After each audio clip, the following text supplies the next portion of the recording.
Baik, Assalamualaikum warahmatullahi wabarakatuh. Selamat pagi semuanya.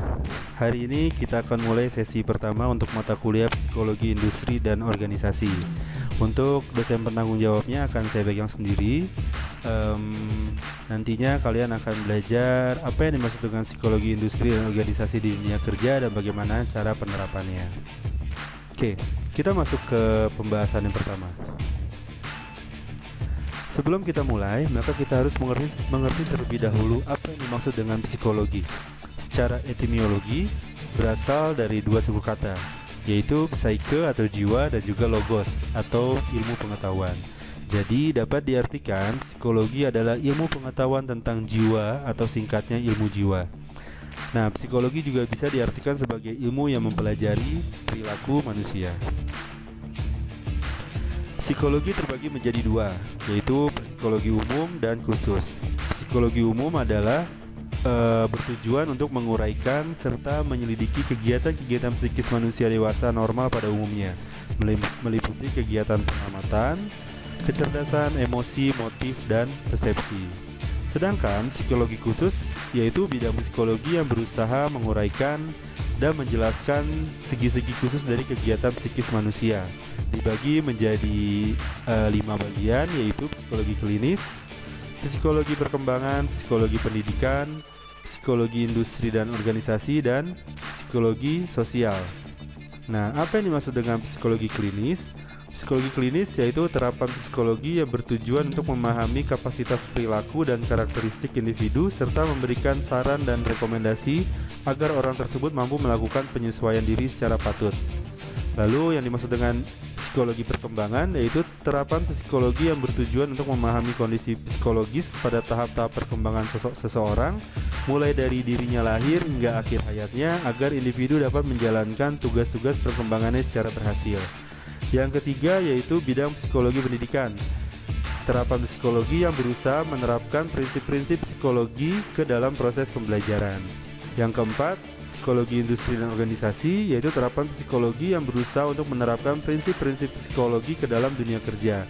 Dan yang kelima, bidang psikologi sosial, yaitu terapan psikologi yang mempelajari dan menyelidiki pengalaman dan perilaku manusia yang dipengaruhi atau ditimbulkan oleh situasi-situasi sosial.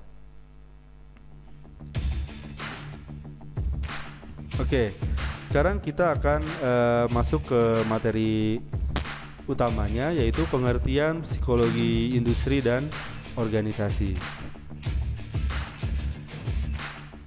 Pada uraian sebelumnya, kita sudah tahu bahwa psikologi industri dan organisasi adalah bagian psikologi yang menerapkan prinsip-prinsip psikologi ke dalam dunia kerja. Di Inggris, psikologi industri dan organisasi disebut dengan occupational psychology. Di beberapa negara Eropa juga dikenal sebagai work and organizational psychology. Jadi psikologi industri dan organisasi adalah bagian dari psikologi yang menerapkan prinsip-prinsip psikologi ke dalam dunia kerja. Psikologi industri dan organisasi adalah bidang psikologi dalam industri dan organisasi di dunia kerja. Pengertian psikologi industri dan organisasi yang pertama menurut Munandar pada tahun 2001. Psikologi industri dan organisasi adalah suatu keseluruhan pengetahuan yang berisi fakta, aturan, dan prinsip-prinsip tentang perilaku manusia pada pekerjaannya. Jadi fokus di tempat kerja. Lalu menurut Bloom and Naylor tahun 2000, psikologi industri dan organisasi adalah penerapannya atau perluasan dari fakta dan prinsip psikologi pada masalah-masalah manusia yang bekerja dalam lingkungan bisnis dan industri.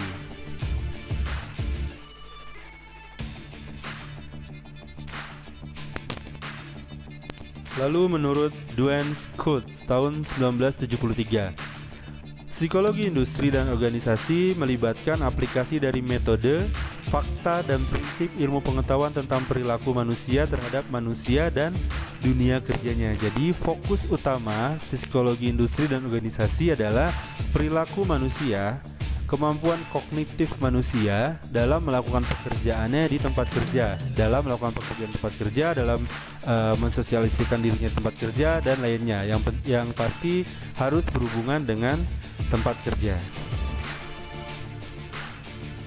Secara luas dapat diartikan psikologi industri dan organisasi berhubungan dengan perilaku manusia dalam situasi kerjanya.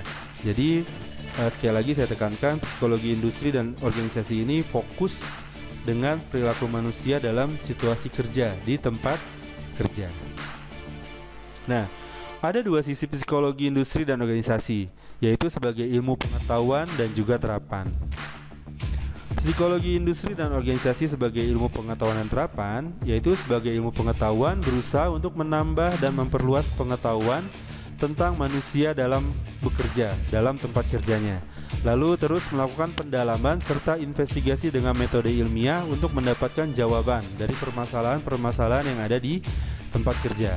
Dan hasil-hasil studi diolah dan dijadikan dasar untuk membuat pola yang berguna untuk menerangkan perilaku kerja secara umum. Dalam posisi ini, psikologi industri dan organisasi merupakan disiplin akademik. Jadi fokus ke bidang pengetahuan, fokus ke bidang akademik. Nah, apa yang dimaksud dengan psikologi industri dan organisasi sebagai ilmu terapan? Disebut juga sisi profesional, yaitu penerapan dari pengetahuan untuk memecahkan masalah sebenarnya dalam dunia kerja. Jadi lebih ke terapannya, lebih ke sisi profesionalitasnya, lebih dari sisi bagaimana cara mengaplikasikan ilmu psikologi di dalam industri atau di tempat kerja. Hasil risetnya dapat digunakan untuk menerima karyawan yang lebih baik, mengurangi absen, memperbaiki komunikasi, meningkatkan kepuasan kerja, dan memecahkan berbagai masalah lainnya. Seorang psikologi industri dan organisasi dapat mengaplikasikan teori-teori psikologi untuk menerangkan dan meningkatkan efektivitas perilaku dan pengetahuan atau kognisi manusia dalam dunia kerja, menurut Canadian Psychological Association.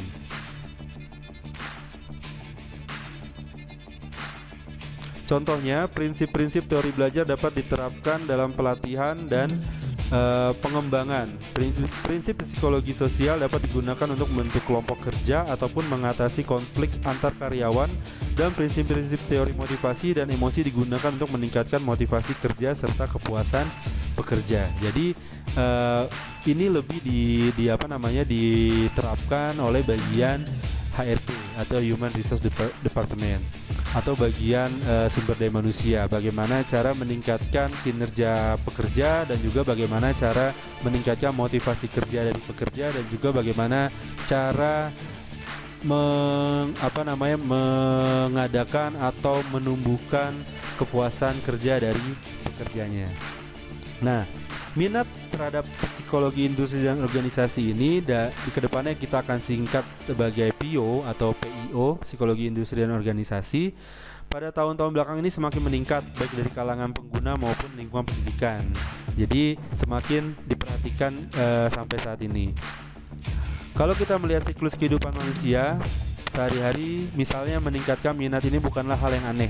Dalam kehidupan normal, biasanya seorang dewasa umumnya dalam 5 dan 7 hari seminggu adalah di dunia kerja.